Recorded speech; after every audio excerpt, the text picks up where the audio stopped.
හොඳයි ආදරණීය දුවේ පුතේ උසස් පෙළ ජෛව පද්ධති තාක්ෂණවේදී අපි 12 වෙනි ශ්‍රේණියේ 9 වෙනි ඒකකයේ සමාලෝචන ප්‍රශ්නත් එක්කයි ආදරණීය දුවේ පුතේ එකතු වෙලා ඉන්නේ. මේ වෙනුවට දොළ පුතාලත් එක්ක අපි සමාලෝචන ප්‍රශ්න 40ක් සාකච්ඡා කළා. ඉවරයි දුවේ පුතේ 41 වෙනි ප්‍රශ්නයේ සිට අපි ආරම්භ කරන දොළ පුතාලත් එක්ක ඉදිරි ප්‍රශ්න ටික සාකච්ඡා කරා. හොඳයි දුවේ පුතේ අපිට බ්ලාන්චීකරණය හෙවත් සුබ්‍රීකරණය anu කොහොමද කියලා කතා කරන්න තියෙන දුවේ පුතේ ප්‍රශ්නෙන් අහන්නේ. බ්ලාන්චීකරණය සුබ්‍රීකරණය කියන එක පුතේ නිතරම ප්‍රශ්න වලට අහනවා පුතේ. උසස් පෙළ විභාගයට විශේෂයෙන්ම 2017 වසරේ මේ රචනා ප්‍රශ්නයකට ඇහුවා දුවේ පුතේ මේක කෙලීම රචනා ප්‍රශ්නයකට අහලා තියෙනවා දුවේ පුතේ බ්ලාන්චීකරණය වත් සුබ්‍රීකරණ ක්‍රියාවලිය පැහැදිලි කරන්න කියලා දුවේ පුතේ එහෙමම අහලා තිබුණා. ඉතින් මේක අපි නිතරම දුවලා පුතාලට ඒ අවුරුදු වලත් ප්‍රකාශ කරා හැම අවුරුද්දකම කියනවා මේක අනිවාර්යයෙන්ම අහනවා කියලා පුතේ.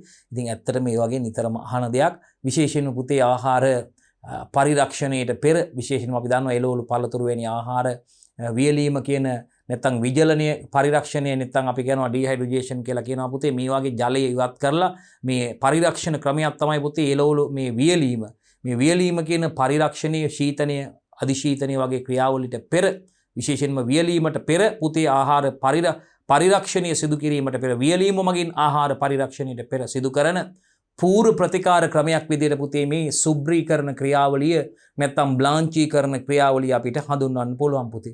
විශේෂයෙන්ම අපි මේකෙන් බලාපොරොත්තු වෙන ආහාරයේ මතු පිට ශුද්ධජීවී ක්‍රියාකාරීත්වය අඩාල කරන්න පුතේ.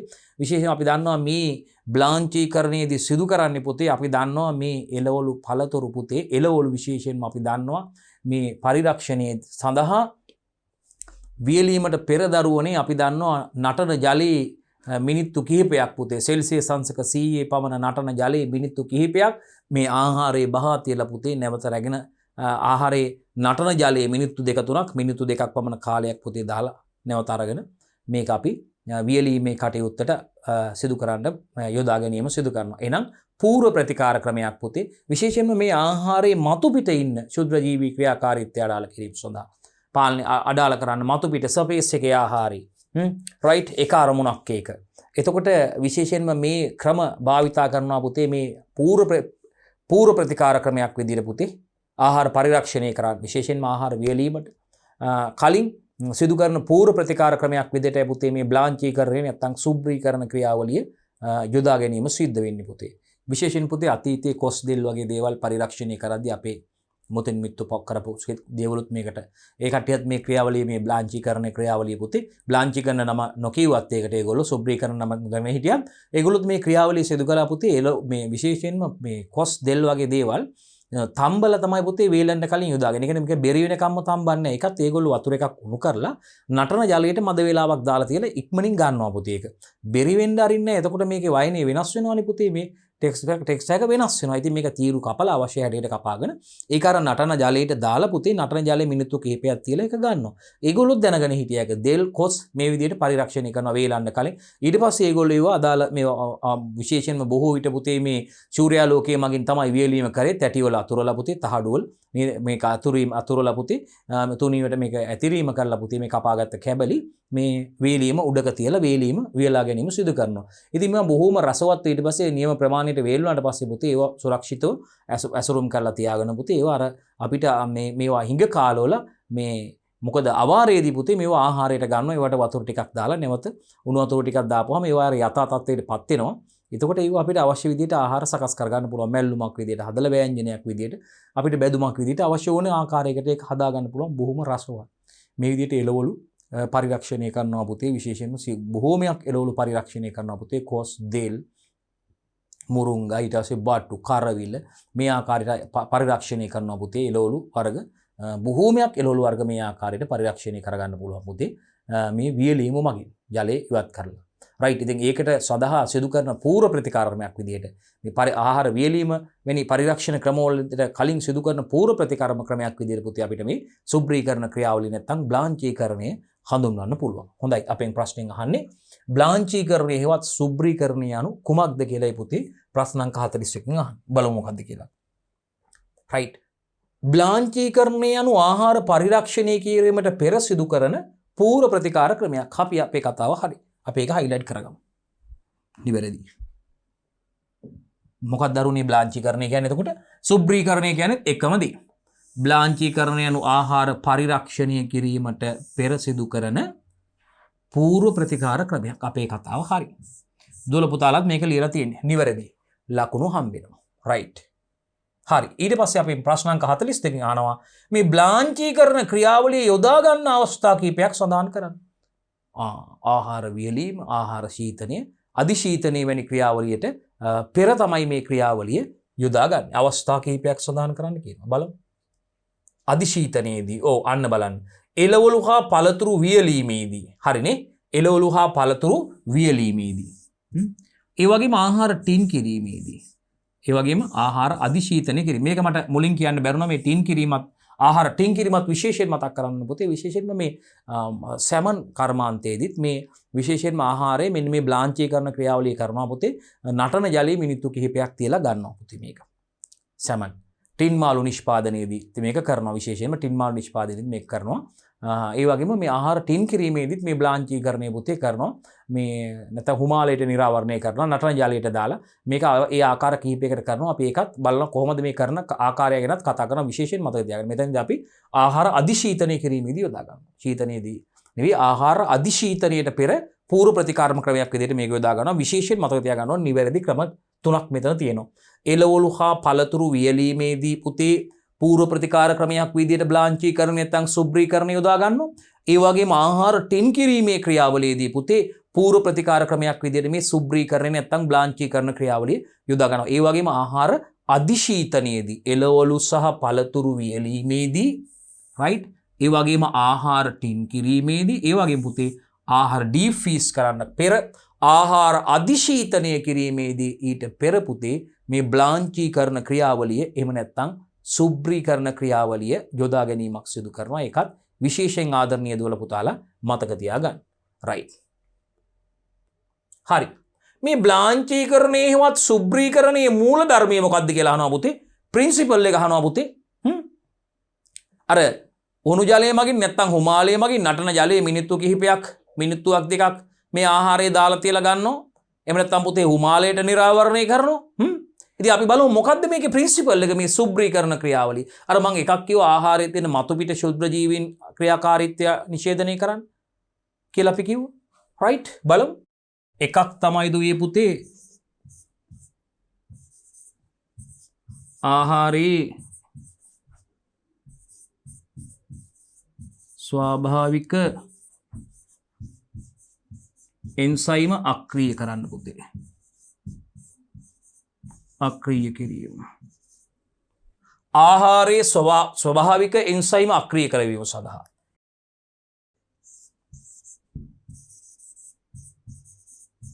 ආහාරයේ මතු පිට ශුද්ධ ජීවීන් විනාශ කිරීම. ආහාරයේ මතු පිට ශුද්ධ ජීවීන් ස්පේස් එකේ ආහාරය දැන් ආහාරයේ මතු පිට ඉන්න ශුද්ධ ජීවීන් විනාශ කිරීම තමයි අපි අර සුබ්‍රීකරණේ නැත්තම් බ්ලාංචීකරණේ අරමුණක් වෙන්නේ. ඊළඟට පුතේ ආහාරයේ පරිමාව අඩු කරන්න. ඒ වගේම පුතේ ආහාර අංශු අතර වාත අවකාශ ඉවත් කිරීමට කියලා දාමු. මූලධර්මනේ අහන්නේ කිරීමට.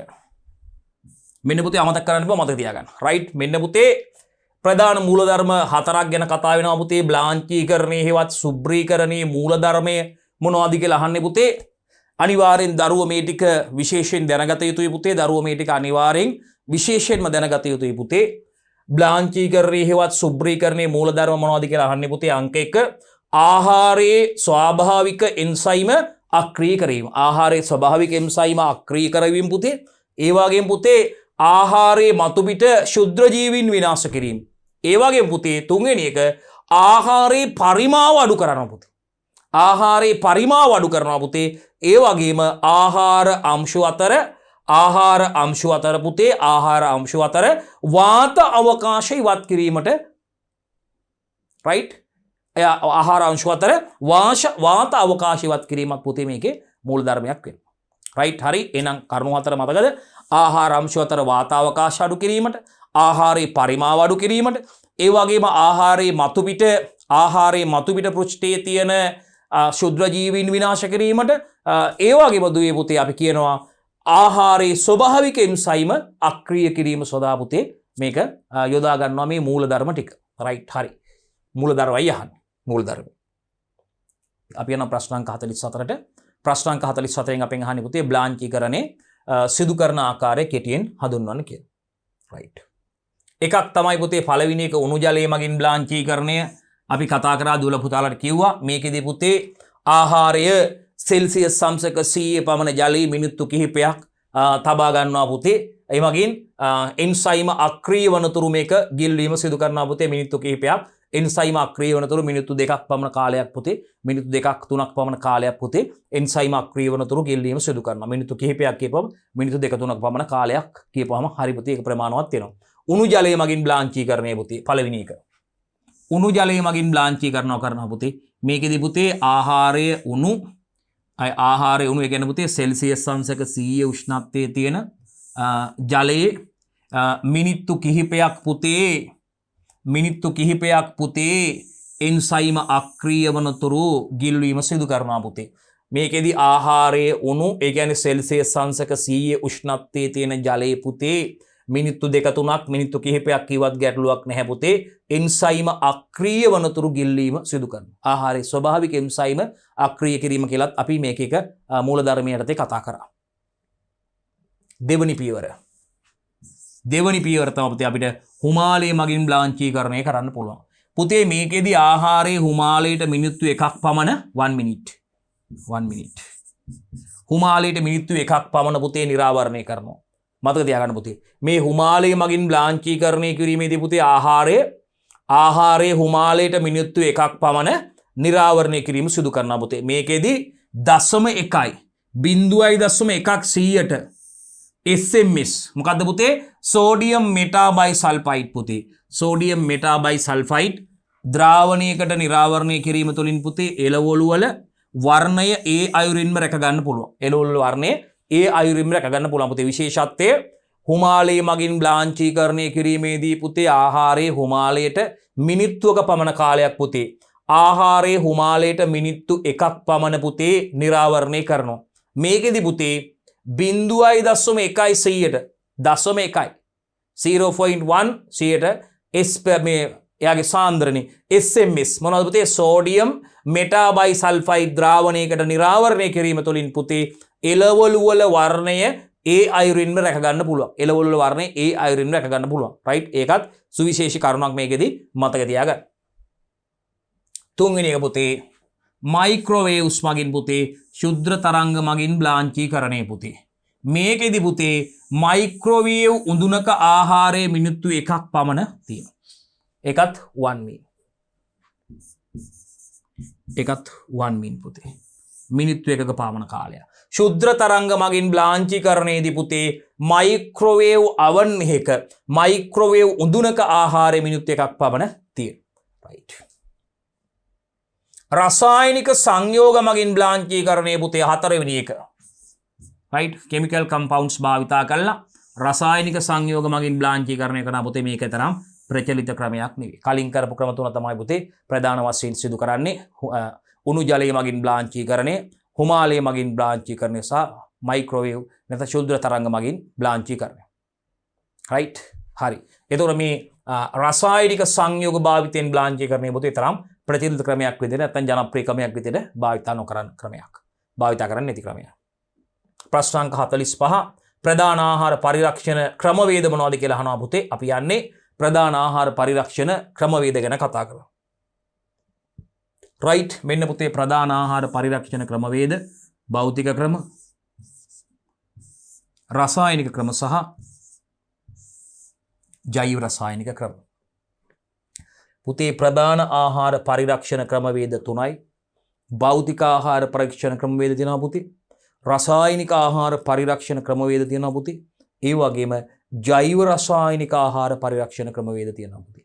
ජෛව රසායනික ආහාර පරිරක්ෂණ ක්‍රමවේද තියෙනවා. රයිට්? තාපය මගින් ආහාර පරිරක්ෂණය යන කුමක්ද කියලා අහනවා. ඔබට මතකද තාපය මගින් ආහාර පරිරක්ෂණයේදී අපි භාවිතා කරපු ක්‍රමවේද? තාපය භාවිතා කරලා ක්‍රමවේද ප්‍රධාන වශයෙන් ඔබට මතකද? ජීවාණු හරණය පුතේ. ජීවාණු හරණයේදී සියලුම ශුද්‍ර ජීවීන් සහ ශුද්‍ර ජීවීන්ගේ බීජාණු විනාශ කරනවානේ පුතේ. සෙල්සියස් අංශක 100ට වඩා වැඩි උෂ්ණත්ව භාවිතා කරන්නේ සෙල්සියස් අංශක 121 පමණ උෂ්ණත්වයේ මතකද අපි? කල්කිරි නිෂ්පාදනයේදී. ඒ වගේම අපි දන්නවා පැස්ටරීකරණයේදී. අපි දන්නවා පැස්ටරීකරණයේදී ශුද්‍ර ජීවීන්ගේ ජීවාණු බීජාණු අක්‍රීය තත්ත්වයට ගබඩා කරලා තියෙන. සම්පූර්ණයෙන්ම ශුද්‍ර ජීවීන් විනාශ කරන්නේ නැහැ ඒකෙදී. ශුද්‍ර ජීවීන්ගේ බීජාණු අක්‍රීය තත්ත්වයට ගබඩා කරලා තියෙනවා. වැඩි උෂ්ණත්ව කෙටි කාල ක්‍රමය සහ නේද පුතේ ඔබට මතකද? අඩු උෂ්ණත්ව දිගු කාල ක්‍රමය කියලා ආකාර දෙකකට එක කතා කරා. රයිට්? තාපය මගින් ආහාර පරිරක්ෂණය යන කුමක්ද කියලා අහන්න. රයිට්? තාප ශක්තිය යොදා ගනිමින් ශුද්‍ර ජීවීන් ඔවුන්ගේ බීජාණු සහ අහිතකර එන්සයිමීය ක්‍රියා පාලනය කිරීමයි මේකදී සිදු කරන්නේ. තාපය මගින් ආහාර පරිරක්ෂණය කියන්නේ මොකක්ද කියලා අහන්න. මේ බලන්න. තාපය මගින් ආහාර පරිරක්ෂණය යන කුමක්ද? බලන්න. තාප ශක්තිය යොදාගන්නේ. තාප ශක්තිය යොදාගෙන මොකද්ද කරන්නේ දුවේ පුතේ? ශුද්‍ර ජීවීන් ඒ වගේම ඔවුන්ගේ බීජාණු සහ අහිතකර එන්සයිම ක්‍රියා පාලනය කිරීමක් සිදු කරන්නේ පුතේ. කරුණු තුනක් කතා කරනවා. තාප ශක්තිය යොදාගන්නේ නේද? මොකද්ද යොදාගන්නේ? එක තාප ශක්තිය යොදා ගනිමින් කියලා තියෙන්න ඕනේ පුතේ. ශුද්‍ර ජීවීන් දෙක ඒ වගේම ඔවුන්ගේ බීජාණු 3 සහ 4 මොකද්ද පුතේ? අහිතකර එන්සයිමීය ක්‍රියා පාලනය කිරීමක් සිදු වෙන්නේ. මේ විදිහට කරුණු විදිහට පොයින්ට් අවුට් කරගන්න පුතේ. ඒ ටික අනිවාර්යෙන් විභාගෙදි සඳහන් කරන්න ඕනේ. ඒ විදිහට පාඩම් කරගත්තා නම් පොයින්ට් කරුණු ටික වෙන පොයින්ට් අවුට් කරලා පහසුයි පුතේ ආය ජීවිත කාලෙට මතක වෙන්නේ. තාප ශක්තිය යොදා ගනිමින් ශුද්‍ර ජීවීන් 2යි සහ ඔවුන්ගේ බීජාණු 3යි සහ අහිතකර මොනවද? එන්සයිම. අහිතකර එන්සයිමීය ක්‍රියා පාලනය කිරීමක් සිදු කරන්නේ ආය ජීවිත කාලෙට මතක වෙන්නේ. ජීවිත කාලෙටම ආය මතක වෙන්නේ විභාගෙට විතරක් නෙවෙයි. එහෙම අවබෝධය කරන දේ හරියට අවබෝධයෙන් මතක තියාගන්න පුතේ පිළිතුරු ලියන්න. ආය පිළිතුරු ලියනකොට අවබෝධයෙන් ලියන්න පුතේ. අවබෝධයෙන් ලියන්න. බලන්න. තාප ශක්තිය යොදා ගනිමින් ශුද්‍ර ජීවීන් සහ ඔවුන්ගේ බීජාණු සහ අහිතකර එන්සයිමීය ක්‍රියා පාලනය කිරීම සිදු කිරීමයි. අන්න පුතේ. රයිට්? තාපය මගින් ආහාර පරිරක්ෂණය කියන්නේ යන්නේ ඒකට. ප්‍රධාන තාප පරිරක්ෂණ ක්‍රම දෙක මොනවද? දැනටමත් අපි දන්නවා. මොකද්ද පුතේ? තාපය භාවිතා කරලා කරන ප්‍රධාන පරිරක්ෂණ ක්‍රම දෙක ජීවාණු හරණය සහ පැස්ටරීකරණයයි පුතේ. පැස්ටරයිසේෂන්. ජීවාණු හරණය සහ පැස්ටරීකරණය තමයි පුතේ ප්‍රධානතම තාප පරිරක්ෂක ක්‍රම දෙක. හරි දාගන්න ඕගොල්ලෝ ලකුණු දීලා. මෙන්න පුතේ ප්‍රධාන ආහාර පරිරක්ෂණ ක්‍රම දෙක තාපය මගින් සිදු කරන ජීවාණු හරණය සහ ස්ටෙරිලයිසේෂන් සහ පැස්ටරයිසේෂන්. පාශ්චරීකృత පැස්ටරීකරණය. ජීවාණු හරණය සහ පැස්ටරීකරණය. අපි දන්නවා ජීවාණු හරණයේදී ශුද්‍ර ජීවීන් සහ ශුද්‍ර ජීවීන්ගේ බීජාණු කියන සියල්ලම විනාශ කරනවා. පැස්ටරීකරණයේදී ශුද්‍ර ජීවීන්ගේ බීජාණු අක්‍රීය තත්ත්වයට ගබඩා කරලා තියෙනවා. ජීවාණු හරණය කෙටියෙන් හඳුන්වන්නේ ස්ටෙරිලයිසේෂන් කියන එක කෙටියෙන් හඳුන්වන්නේ කියලා කියන්නේ. රයිට්? මෙන්න ආහාර ශුද්‍ර ජීවීන්ට හිතකර උෂ්ණත්ව පරාසයකට වඩා ඉහළ උෂ්ණත්වයකට භාජනය කිරීම තමයි පුතේ ජීවාණු හරණයේදී සිදුවෙන්නේ. මොකද්ද පුතේ ජීවාණු හරණයේදී සිදුවෙන්නේ? ආහාර ශුද්‍ර ජීවීන්ට හිතකර උෂ්ණත්ව පරාසයකට වඩා වැඩි උෂ්ණත්වයකට ලක් කිරීමක් පුතේ සිදු කරන්නේ. බලමු මේක.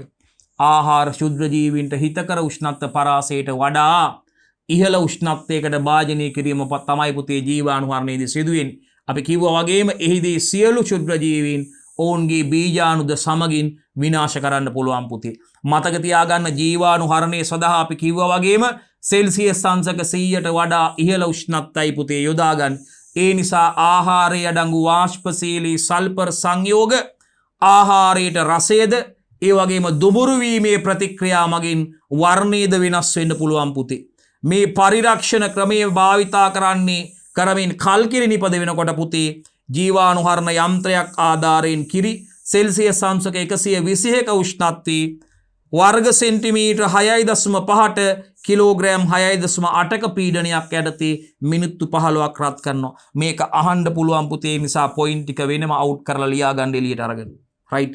අනිවාර්යයෙන්ම ජීවාණුහරණයේ මගින් කල්කිරි නිෂ්පාදනයේ පියවර ටික අහන්න පුළුවන්. මේ පරිරක්ෂණ ක්‍රමයේ භාවිතා කරලා කල්කිරි නිපදවනට පුතේ මුලින්ම ජීවාණුහරණ යන්ත්‍රයක් ආධාරයෙන් පුතේ රයිට් මතක තියාගන්න. රයිට්. ජීවාණුහරණ යන්ත්‍රයක් ආධාරයෙන් මෙන්න පුතේ උෂ්ණත්ව තත්ත්ව 121 සෙල්සියස්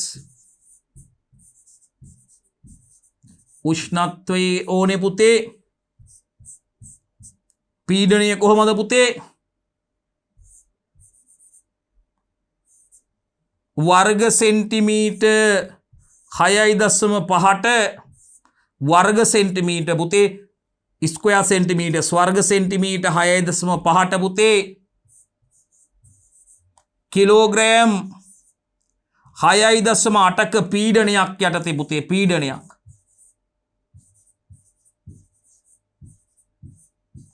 කොච්චරද පුතේ කාලය මිනිත්තු 15ක් රත් කිරීම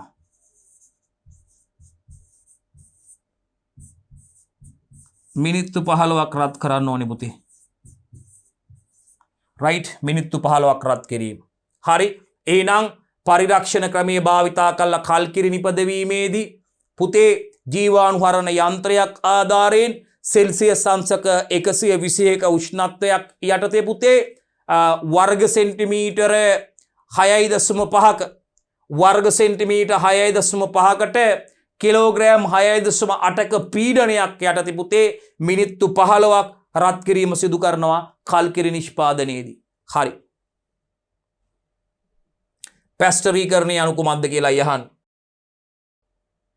ජීවාණුහරණයට සාපේක්ෂව අඩු උෂ්ණත්ව තත්ත්වයක් පැස්ටරීකරණයේදී යොදා ගන්න. සෙල්සියස් අංශක 100ට වඩා වැඩි උෂ්ණත්වය යොදා ගන්නවනේ ජීවාණුහරණයේදී.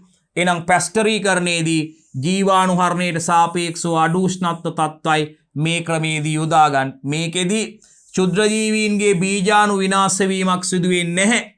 පැස්ටරීකරණයෙන් පරිරක්ෂණය කරනු ලබන ක්‍රමයක් සමගම රයිට් බලන්න මේ බලන්න මෙහිදී ක්ෂුද්‍රජීවීන්ගේ බීජාණු විනාශ වීමක් සිදු නොවන නිසා පැස්ටරීකරණයෙන් පරිරක්ෂණය කරනු ලබන ක්‍රමයක් සමග වෙනත් පරිරක්ෂණ ක්‍රමයක් සම්බන්ධ කරන්න ඕනේ. ක්‍රමයක් සමග පුතේ මේකට වෙනත් පරිරක්ෂණ ක්‍රමයක් සම්බන්ධ කළ යුතුයි පුතේ. මොකද්ද පුතේ? ශීතනය. ශීතනය. අපි පැස්ටරීකරණය කරපු ලද ආහාර ඉමීඩියේට්ලි පුතේ සෙල්සියස් අංශක 10 උෂ්ණත්වයට උෂ්ණත්වය අඩු කරලා සමග ඒ විගසම පුතේ අපි සෙල්සියස් 10ට වඩා අඩු උෂ්ණත්වය යටතේ ගබඩා කරන්න ඕනේ. සෙල්සියස් 10ට වඩා අඩු උෂ්ණත්වය යටතේ ගබඩා කරන්න ඕනේ. ඒ වෙනත් පරිරක්ෂණ ක්‍රමයක් භාවිතා කරන්න ඕනේ. ඒකයි. මොකද මේකෙදි ශුද්‍රජීවීන්ගේ බීජාණු විනාශ වීමක් සිදු වෙන්නේ. ඒවා අක්‍රීය තත්ත්වයට තේ ගබඩා කිරීමක් සිදු වෙන්නේ. ඒක නිසා පැස්ටරීකරණයෙන් පරිරක්ෂණය කරනු ලබන ආහාර පරිරක්ෂණය කරනු ලබන ක්‍රමයක් එක්ක වෙනත් පරිරක්ෂණ ක්‍රමයක් සම්බන්ධ කරන්න ඕනේ පුතේ. ශීතනය කරන්න ඕනේ. පැස්ටරීකරණය කරන ලද ආහාර පුතේ ඉමීඩියට්ලි ඒ වගේ උෂ්ණත්වය සෙල්සියස් අංශක 10ට බස්සන්න ඕනේ පුතේ. සෙල්සියස් අංශක 10ට බස්සලා පුතේ මොකද කරන්නේ? සෙල්සියස් අංශක 10ට වඩා අඩු උෂ්ණත්ව තත්ත්වය යටතේ සෙල්සියස් අංශක 4 පමණ උෂ්ණත්ව තත්ත්වය යටතේ 10ට වඩා අඩු උෂ්ණත්ව තත්ත්වය යටතේ ගබඩා කරලා තියන්න ඕනේ පුතේ. එහෙනම් ශීතනය කරන්න ඕනේ. 10ට අඩු උෂ්ණත්වය යටතේ 10ට බස්සලා 10ට වඩා අඩු උෂ්ණත්වය යටතේ ගබඩා කරලා තියන්න ඕනේ. ඒකට කරන්නේ ශීතනය කරන්න ඕන කිරි ආහාර. රයිට් හරි. ප්‍රශ්නාංග 50න් අහනවා පැස්ටරීකරණය සිදු කරනු ලබන මූලික ක්‍රමවේද තුනක් සඳහන් කරන්න කියලා. මතකද මූලික ක්‍රමවේද දෙකක් අපි කතා කරා දූල පුතාලත් එක්ක. මොකද්ද පුතේ? වැඩි උෂ්ණත්ව අඩු කාල ක්‍රමය. මතකද? නැත්නම් ඉහළ උෂ්ණත්ව අඩු කාල ක්‍රමය නැත්නම් කෙටි කාල ක්‍රමය. ඒ වගේම අඩු උෂ්ණත්ව දිගු කාල ක්‍රමය. මතකද දුවේ පුතේ? right මේ බලන්න ඉහළ උෂ්ණත්ව කෙටි කාල ක්‍රමය HTST high temperature short time කොච්චරද සෙල්සියස් අංශක 72 උෂ්ණත්වයේ තප්පර 15ක් තියාගන්න මතක තියාගන්න පළවෙනි ක්‍රමය ඉහළ උෂ්ණත්ව කෙටි කාල ක්‍රමය ඒකට අපි short form එකෙන් කියනවා HTST කියලා high temperature short term කියලා කියනවා මොකද HTHT මේ HTST capital ඔක්කොම කරු මේ HTST කියන high temperature short time මොකද්ද ටයිම් එක සෙල්සියස් අංශක 72 උෂ්ණත්වයේ තත්පර 15ක් තියාගන්න අනිත් එක දෙවෙනි ක්‍රමය පහළ උෂ්ණත්ව දිගු කාල ක්‍රමය ඒකට කියනවා LT කියලා මොකද්ද low temperature long time මොකද්ද පහළ උෂ්ණත්ව දිගු කාල ක්‍රමය long time එතකොට කොහොමද මෙන්න එක සෙල්සියස් අංශක 63ක උෂ්ණත්වයේ මිනිත්තු 30ක් තියාගන්නවා සෙල්සියස් අංශක 63 උෂ්ණත්වයේ සෙල්සියස් අංශක 63ක උෂ්ණත්වයේ මිනිත්තු 30ක් කොච්චරද පැය භාගයක් තියාගන්න. පළවෙනි එක සෙල්සියස් අංශක 72ක උෂ්ණත්වයක තප්පර 15යි. කියන්නේ ඒක සෙල්සියස් අංශක 72ක උෂ්ණත්වයක තප්පර 15යි වැඩි උෂ්ණත්ව කෙටි කාල ක්‍රමය. හරි? පහළ උෂ්ණත්ව දිගු කාල ක්‍රමය. පහළ උෂ්ණත්ව දිගු කාල ක්‍රමය මොකද්ද? සෙල්සියස් අංශක 63ක පමණ උෂ්ණත්වයේ සෙල්සියස් අංශක 63ක පමණ උෂ්ණත්වයේ මිනිත්තු 30ක් පැය භාගයක් තියාගන්න. අනිත් එක ක්ෂණික ක්‍රමය සෙල්සියස් අංශක 80ක උෂ්ණත්වයේ තප්පරයක් දෙක කාලයක් තියාගන්න. ක්ෂණික ක්‍රමය. මෙන්න තුන්වෙනි එක ක්ෂණික ක්‍රමය ස්ථාමාංක දෙකක් දාමු එක මොකද්ද සෙල්සියස් අංශක 80යි ටෙම්පරේචර් එක කොච්චරද වෙලාව තප්පරයක් දෙකක් තියාගන්නවා ඒකට කියන්නේ මොකද්ද ක්ෂණික ක්‍රමය රයිට් ඉහත ක්‍රම මගින් පාශ්චරීකృత ආහාර ශීතකරණයේ තුල සෙල්සියස් අංශක 10ට අඩු උෂ්ණත්වයේ ගබඩා කළ යුතුයි හරි අපේ කතාව මේ විදිහට පාශ්චරීකృత ආහාර සෙල්සියස් අංශක 10ට අඩු උෂ්ණත්වය යටතේ ශීතකරණයේ ගබඩා කළ යුතුයි දුවේ පුතේ අනිවාර්යෙන්ම රයිට්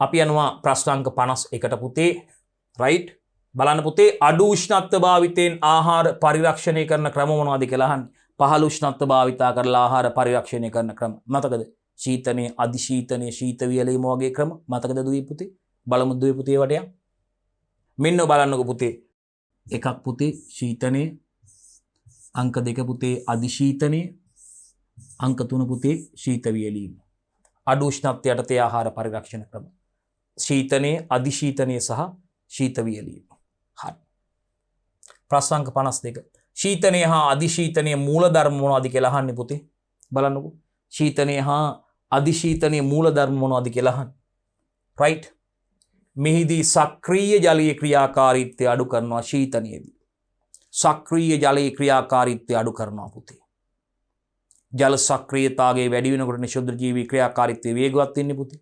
එහෙනම් පුතේ ශීතනයේදී මොකද කරන්නේ? මේදී සක්‍රීය ජලීය ක්‍රියාකාරීත්වය අඩු කරනවා. එහෙනම් ඒ වගේම අධි ශීතනයේදී සචල ජලය අචල කිරීමක් අපේක්ෂා කරන්න පුතේ. අධි ශීතනයේදී ඩීප් ෆ්‍රීස් කරද්දී ජලය මිදෙනවනි පුතේ. අයිස් කැට නිර්මාණය වෙලා තියෙන ආහාරේ මිදෙන උෂ්ණත්වයකට පත් වෙනවනි පුතේ. එහෙනම් අධි ශීතනයේදී සචල ජලය අචල කිරීම අපේක්ෂා කරනවා පුතේ. එහෙනම් මෙන්න පුතේ එකක් මෙහිදී සක්‍රීය ජලීය ක්‍රියාකාරීත්වය අඩු කරන්න. ප්‍රශ්නේ මොකක්ද උනේ? ශීතනයේ හා අධි ශීතනයේ මූලධර්මයි ඇහුවේ පුතේ. මේකෙදි සක්‍රීය ජලීය ක්‍රියාකාරීත්වය අඩු කරන්න පුතේ. එමෙන්ම අධි ශීතනයේදී පුතේ සචල ජලය අචල කිරීමක් අපේක්ෂා කරනවා. පුතේ නිශ්චිත අවකාශයක උෂ්ණත්වය අවට පරිසරයේ උෂ්ණත්වයට වඩා පහළ අගයක පවත්වා ගැනීමයි සිදු කරන්නේ පුතේ. මේ බලන්නකෝ පීසරයක් ඇතුලේ මේ බලන්න පුතේ. නිශ්චිත අවකාශයක් නේ පුතේ.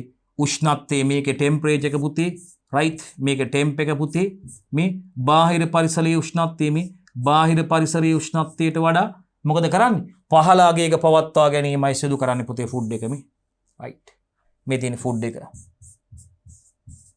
මේ තියෙන ශීතකරණය ඇතුලේ. මේ බාහිර පරිසරය. බාහිර පරිසරයේ උෂ්ණත්වය. මේ ඇතුලේ උෂ්ණත්වය පුතේ. ඇතුළත උෂ්ණත්වය. මේ ෆුඩ් එක තියෙන. මේ බාහිර පරිසරය. මේ තියෙන්නේ අපි තෝරාගත නිශ්චිත අවකාශය. මේ නිශ්චිත අවකාශය. නිශ්චිත අවකාශය තල තමයි මේ උෂ්ණත්වය. T උෂ්ණත්වය.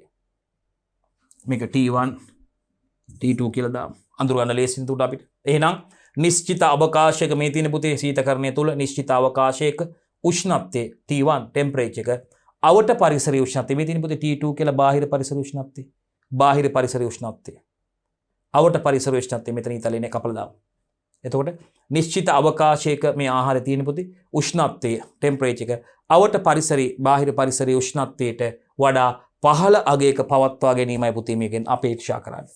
ශීතකරණයේදී උෂ්ණත්වය සෙල්සියස් 0වත් 15වත් අතර පවත්වා ගන්න පුතේ. ශීතකරණයේදී උෂ්ණත්වය සෙල්සියස් 0වත් 15වත් අතර උෂ්ණත්වයක පවත්වා ගන්න. ඒකත් මතක තියාගන්න. ශීතකරණයේදී උෂ්ණත්වය සෙල්සියස් 0වත් 15වත් අතර අගයකයි පවත්වා ගන්න. මතක තියාගන්න බරුව.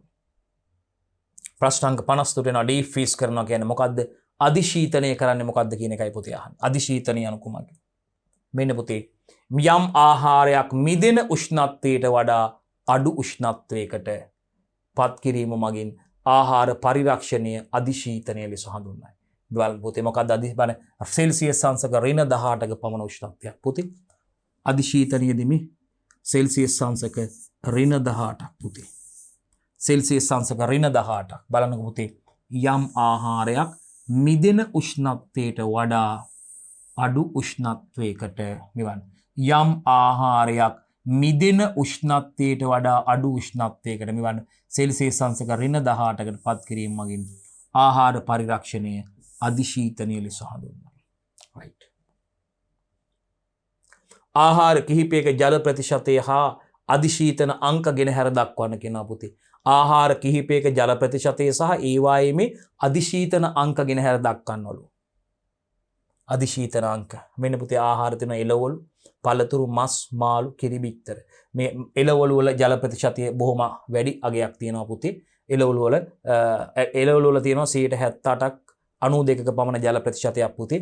පළතුරු වල ඊට වඩා වැඩි නේද පුතේ 87ත් 95ත් අතර ප්‍රමාණය. මස් වල ඊට වඩා අඩුයි. එළවලු වලට සහ පළතුරු වලට සාපේක්ෂව මස් වල ජල ප්‍රතිශතය අඩුයි පුතේ. 55ත් 70වත් අතර ප්‍රමාණය. මාළු වල පුතේ 65ත් 81ත් අතර ප්‍රමාණයක් වැඩි නේ. කිරි වල පුතේ ජල ප්‍රමාණය 87ක් විතර නේද පුතේ. ඒතර බිත්තර වල 74ක් පමණ පුතේ. රයිට්. ඒ වගේ අධිශීතන අංක ටිකක් තියෙනවා. මේ බලන්නකෝ. එළවලු වල පුතේ ජල ප්‍රතිශතය 78ත් 92ත් අතර අධිශීතනයේ පුතේ ඍණ 0.8ත් 2.28ත් අතර පුතේ. පළතුරු වල පුතේ දල වශයෙන් දැනගන්න ජල ප්‍රතිශතය 87ත් 95ත් අතර අධිශීතන අංකයේ පුතේ ඍණ 0.9ත් 2.7ත් අතර පුතේ. මස් වල පුතේ ජල ප්‍රතිශතය 55ත් 70ත් අතර තියෙනවා පුතේ. අධිශීතන අංකයේ රින 1.7ත් 2.2ත් අතර. මාළු වල පුතේ ජල ප්‍රතිශතය 65ත් 81ත් අතර පුතේ. අධිශීතන අංකයේ පුතේ රින 0.6ත් 2.0ත් අතර. කිරි වල පුතේ 87යි ජල ප්‍රතිශතය පුතේ. එයාගේ අධිශීතන අංකයේ රින 0.5. එතකොට බිත්තර වල පුතේ ජල ප්‍රතිශතය 74යි එයාගේ අධිශීතන අංකයේ රින 0.5ක්. ප්‍රශ්න අංක 55 වෙනවා පුතේ. ප්‍රධාන අධිශීතන ආකාර දෙක නම් කරන්න කියනවා අපිට. එකක් පුතේ කඩිනම් අධිශීතනයේ අංක 2 සෙමින් අධිශීතනය. right. 56ට යනවා පුතේ අපි කඩිනම් අධිශීතනයේ කෙටියෙන් දක්වන්න කියනවා. කඩිනම් අධිශීතනයේ කෙටියෙන් දක්වන්න කියන්නේ පුතේ මේකේ කඩිනම් අධිශීතනයේදී පුතේ කුඩා අයිස්කට විශාල ප්‍රමාණයක් සෑදෙන අතර එමගින් ගුණහානි සිදු නොවේ. මේකෙදි කඩිනම් අධිශීතනයේ මොකද්ද පුතේ? මොනවද පුතේ? කුඩා අයිස්කට විශාල ප්‍රමාණයක් හැදෙනවා. සෑදෙන අතර එමගින් හරිද? ගුණහානියක් සිදු වෙන්නේ නැහැ ආහාරේ. ගුණහානියක් සිදු වෙන්නේ නැහැ. කුඩා අයි කඩිනම් අධිශීතනයේදී කුඩා අයිස්කට පුතේ විශාල ප්‍රමාණයක් සෑදෙනවා. මෙන්න කුඩා අයිස්කට විශාල ප්‍රමාණයක් සෑදෙන අතර එමගින් ගුණහානියක් සිදු නොවේ ආහාරයේ. right. ඊළඟට 57 සෙමින් අධිශීතනයේ සිදුවන ආකාරය කෙටියෙන් දක්වන්න කියනවා. අපි යන් ඒකට බලන්න. මෙහිදී ආහාරය තුල විශාල අයිස් කැට සෑදෙමින් අන්න බලන්න. සෙමින් සිදුවන අධිශීතනයේදී ආහාරය තුල විශාල අයිස් කැට නිර්මාණය වීමක් සිද්ධ වෙනවා. අභ්‍යන්තර සිදුරු වීම හා හානි වීමෙන් ආහාරයේ දියර පිටතට කාන්දු වී ශුද්ධ පෝෂක ඉවත් වෙන්න පුළුවන්. අන්න බලන්න. මේකෙදී විශාල අයිස් කැට හැදෙන්නේ අභ්‍යන්තර සිදුරුවීම් හා හානිවීමෙන් ආහාරයේ දියර පිටටට කාන්දු වෙලා ශුද්ධ පෝෂක ඉවත් වෙන්න පුළුවන්. right. කඩිනම් අධිශීතනය නෙවෙයි මේ සෙමින් සිදුවන අධිශීතනය. සෙමින් සිදුවන අධිශීතනයේදී ආහාරය තුළ මොනවද පුතේ? විශාල අයිස් කැටයි හැදෙන්නේ. ඒකේ ප්‍රතිඵලයක් විදියට අභ්‍යන්තර සිදුවීම් හා හානිවීමෙන් පුතේ ආහාරයේ දියර පිටතට කාන්දු වෙලා ශුද්‍ර පෝෂක ඉවත්වීමක් සිදු වෙන්න පුළුවන්. රයිට්? සෙමින් සිදුවන අධිශීතනය. 58 අධිශීතනයේ බලපෑම් මොනවාද කියලායි අහන්නේ. බලමු පුතේ. පෝෂණීය බලපෑම. එක පෝෂණීය බලපෑම. බලන්න ආහාරයේ තියෙන මේදය ඔක්සිකරණය වීම අවම වෙනවා. අන්න බලන්න අධිශීතනය මගින් ආහාරයේ තියෙන මේදය ඔක්සිජන් සමග එකතු වීම, ඔක්සිජන් සමග ප්‍රතික්‍රියා කිරීම ගැටීම අවම වෙනවා. අන්න බලන්නකෝ.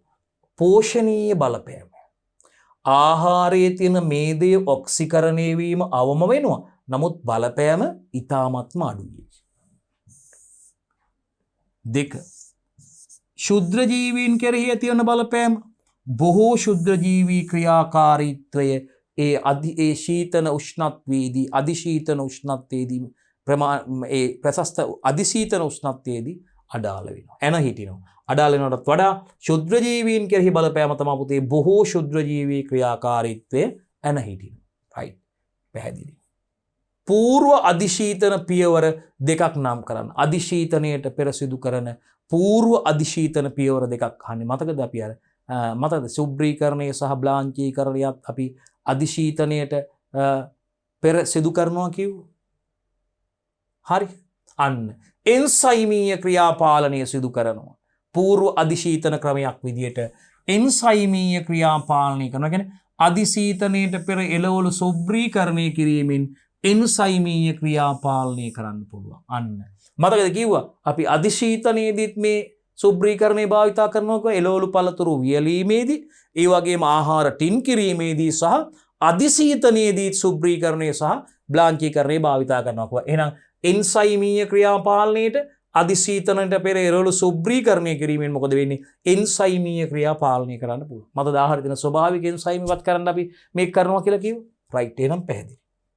ඒ වගේම ඔක්සිකරණයේ වැළැක්වීමට ඔක්සිජන් සමග එකතු වීම වැළැක්වීමට. 2. ඔක්සිකරණයේ වැළැක්වීම බලන්න.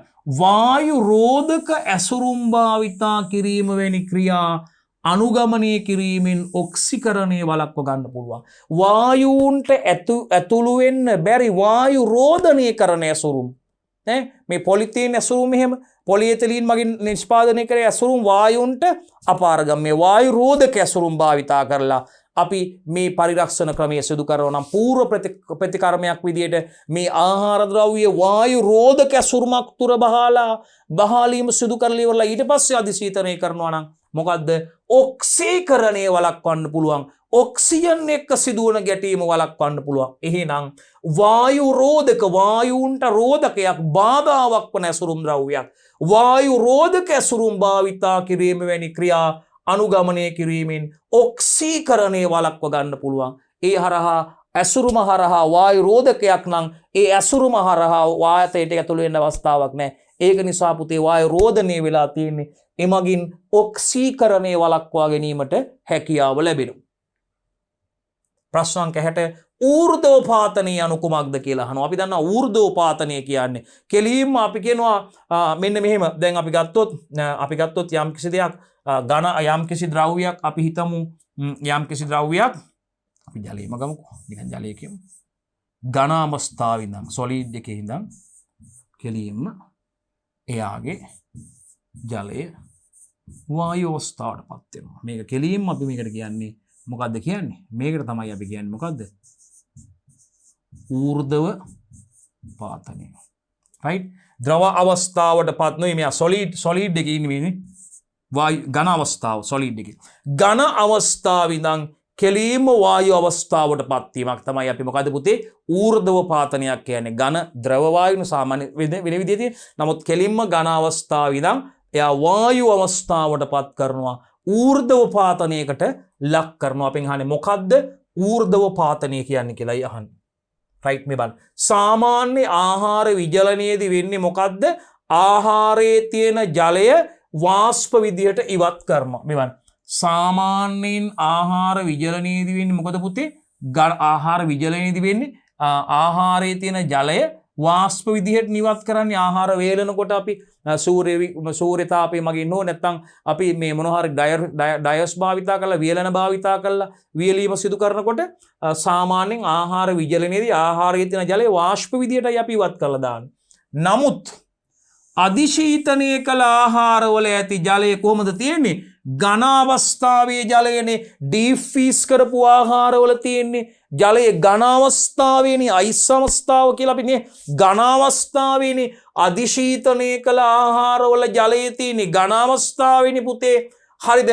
විශේෂිත උපකරණයක් භාවිතයෙන් වාෂ්ප ලෙස ඉවත් කරනවා. අන්න ඒකයි කියන්නේ ඌර්ධව පාතනය කියලා. කෙලින්ම ඝන අවස්ථාවෙන් වායු අවස්ථාවට පත් කරනවා පුතේ. ඒකයි ඌර්ධව පාතනය කියලා කියන්නේ. රයිට්? තාප රසායනයේදීත් ඕගොල්ලන්ට ඉගෙන ගන්න ලැබෙනවා SFT වලට ඕක. හොඳයි ආදරණීය දුවේ පුතේ, උසස් පෙළ ජෛව පද්ධති තාක්ෂණ වේදී 12 වෙනි ශ්‍රේණියේ 9 වන ඒකකයට අදාළ සමාලෝචන ප්‍රශ්නයි දුවේ පුතේ අපි කතා කරේ. සමාලෝචන ප්‍රශ්න 60ක් මේ වෙනකොට අපි දෝල පුතාලත් එක්ක කතා කරලා අවසන්. අපි බලාපොරොත්තු වෙන ආදරණීය දුවේ පුතේ ඉදිරි කොටස් වලින් අපි බලාපොරොත්තු වෙන ඉතිරි මේ ඒකකයට අදාළ ඉතිරි සමාලෝචන ප්‍රශ්න සාකච්ඡා කරන්න බලාපොරොත්තු වෙනවා සූදානම්ව සිටින්න.